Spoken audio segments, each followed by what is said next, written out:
Bienvenue dans mon atelier. C'est un double garage et une dépendance dans le jardin devant notre maison, où nous avons emménagé il y a 4 ans et demi. À l'époque, ce n'était qu'une coquille vide avec un toit en pente, et j'ai fait beaucoup de travaux pour en faire ce qu'il est aujourd'hui.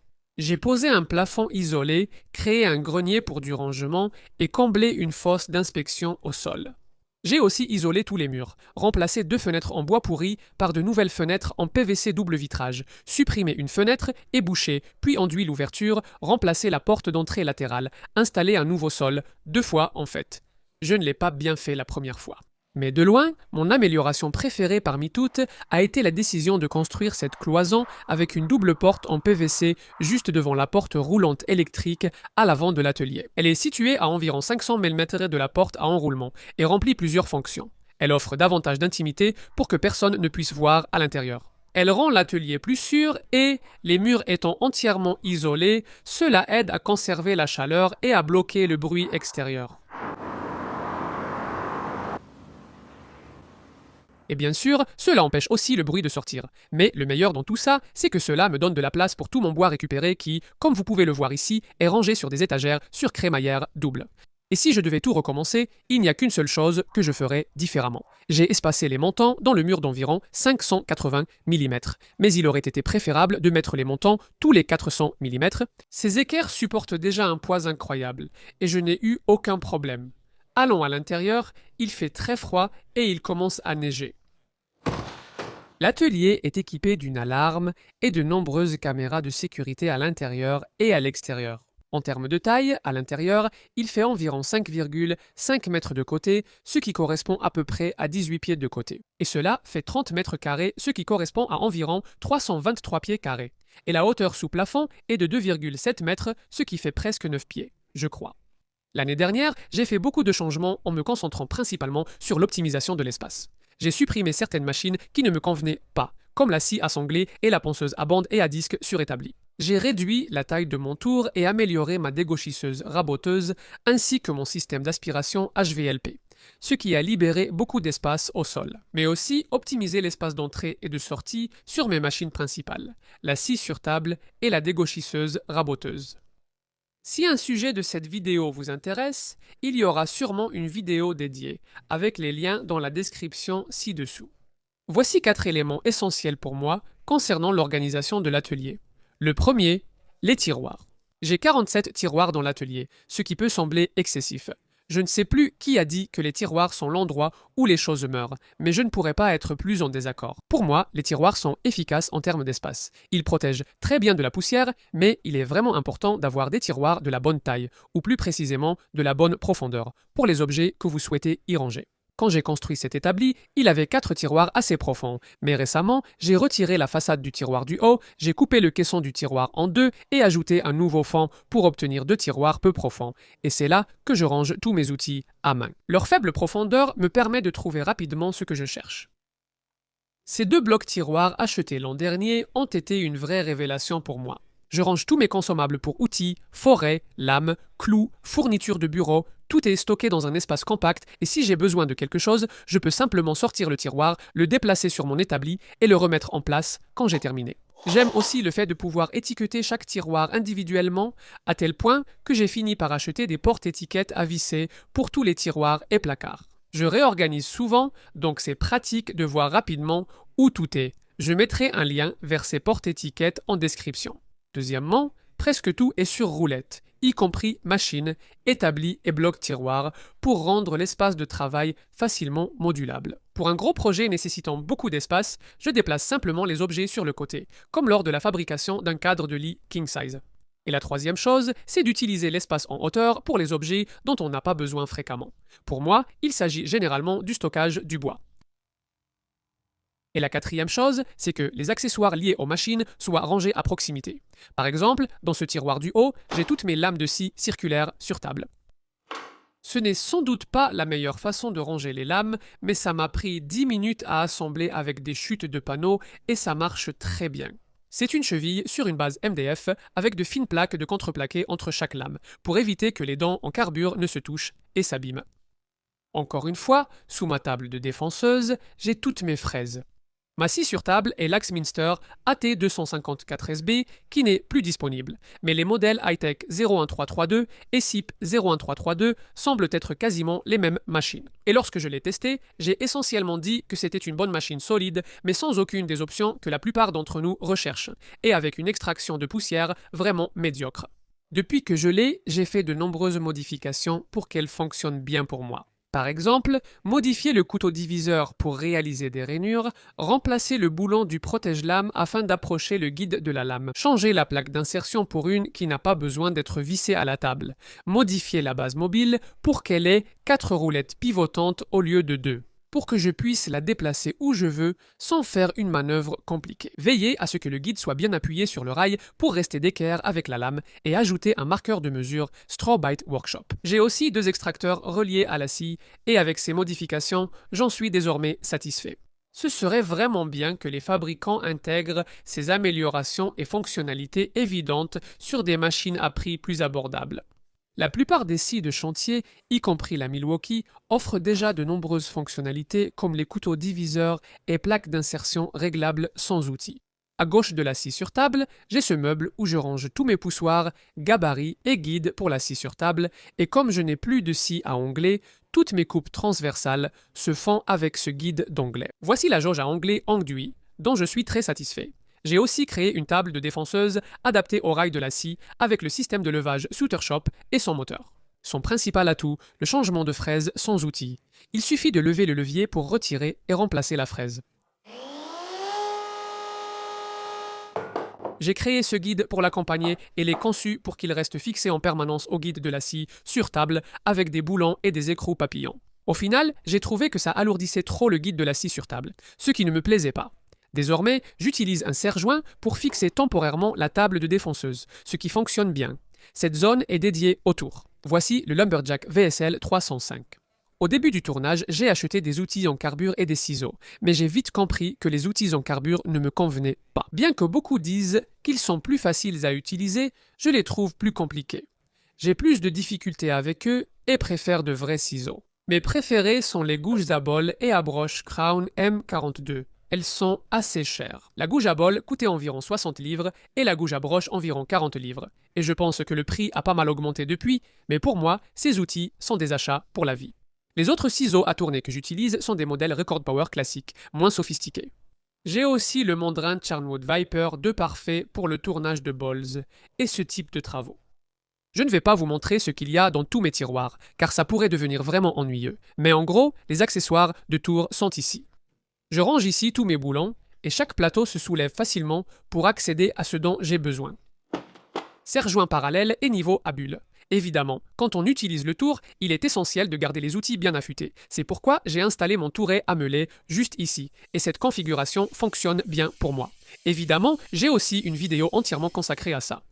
J'ai aussi une bande abrasive de grain 400 installée dessus. Donc, si je veux rapidement donner un tranchant grossier à un couteau ou à un ciseau sans sortir tout mon matériel d'affûtage habituel, je peux le faire. Et ça marche étonnamment bien.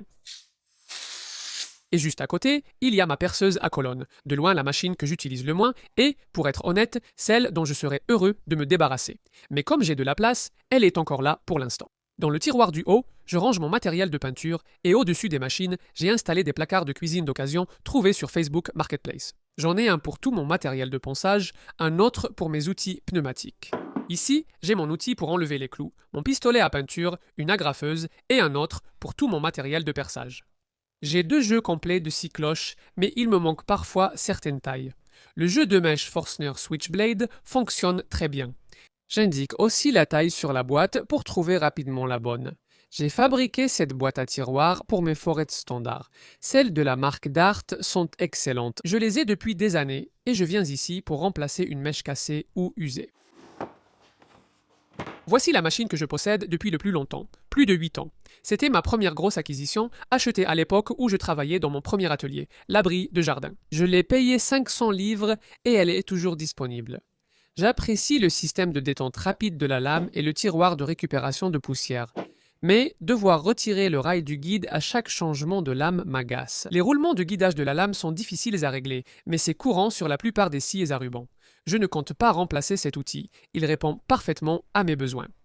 La semaine dernière, cependant, l'insert de la table s'est cassé, donc je dois trouver un moyen d'en fabriquer un nouveau, et je pense utiliser ce morceau d'aluminium ici. Ici en bas, je garde mes écrous, rondelles et quelques fixations de taille inhabituelles. Ces casiers servent à stocker les chutes des morceaux trop bons pour être jetés qui pourraient être utiles, et cette armoire métallique est destinée à toutes mes finitions pour bois, colle, produits chimiques et matériaux inflammables. Et en dessous, c'est ce que j'appelle le garage de mon compresseur d'air. Il s'agit de la BAC Monte Carlo OS 20P. J'utilise ce compresseur de 50 litres surtout pour pulvériser des vernis à l'eau, mais aussi pour enlever les clous, souffler et gonfler les pneus de ma voiture. Je n'utilise plus le compresseur pour les clous ou agrafes, préférant le cloueur sans fil Milwaukee MX8 calibre 18 et la graffeuse M12 qui offre d'excellents résultats et plus de flexibilité. J'ai aussi ma cabine de pulvérisation improvisée, isolant une moitié de l'atelier autour de mon grand établi, ce qui aide à contenir une partie du brouillard. C'est aussi pratique avec une défonceuse et un gabarit pour aplanir le bois, car la cabine contient efficacement les copeaux projetés partout. Ici, je range mes serre-joints, vis, marteaux et maillets les plus utilisés, car mon établi est juste là, ce qui me permet de prendre ce dont j'ai besoin facilement. Pour moi, c'est la meilleure bouteille de colle, une bouteille de sauce type ketchup. J'en garde toujours une de rechange car elles ne durent pas éternellement. Leur long bec verseur est excellent. Grâce à leur large ouverture, elles sont faciles à remplir. Pour l'ouvrir ou la fermer, tournez simplement l'embout. Et de la même manière, près de l'établi, il y a tous mes rabots, scies, mètres, ciseaux, outils de traçage, rails pour la scie plongeante et tout ce genre de choses. Voici mon établi principal, initialement conçu comme une table multifonction MFT, jusqu'à ce que je réalise que je la détestais. Je ne suis pas fan des tables multifonctions, alors j'ai fabriqué un plateau solide en bois récupéré, bien plus satisfaisant comme plan de travail, avec un petit tour spécial. Voici mes butées escamotables que je peux utiliser avec quelques trous de butée sur mon étau pour maintenir des planches pendant le rabotage et le travail.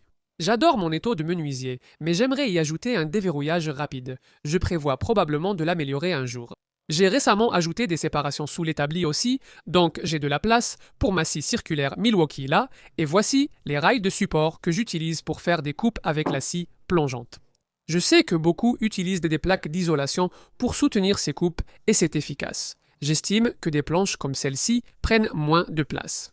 J'ai gardé un de ces espaces complètement vide juste pour pouvoir y ranger des choses pendant que je travaille. Et à l'autre bout, j'ai tous mes poids que j'utilise pour les collages et mon étau de métallier, qui s'adapte en fait dans mon étau de menuisier. Voici mon rack à panneaux avec beaucoup de MDF et contreplaqué. À côté, mes casiers à outils. Depuis des années, je cherche à n'utiliser qu'une seule marque de batterie. J'ai atteint cet objectif l'an dernier en me séparant de mes chargeurs Makita et Ryobi. Maintenant, j'utilise uniquement le système Milwaukee M12 et MX8. Ce système de casier me convient parfaitement. À mon arrivée dans cet atelier, je voulais ranger tous mes outils électroportatifs dans des armoires fermées pour les protéger de la poussière. Mais cela me manquait de pouvoir simplement prendre un outil, m'en servir, puis le remettre à sa place. Autant que possible, je garde les accessoires des outils dans leur casier.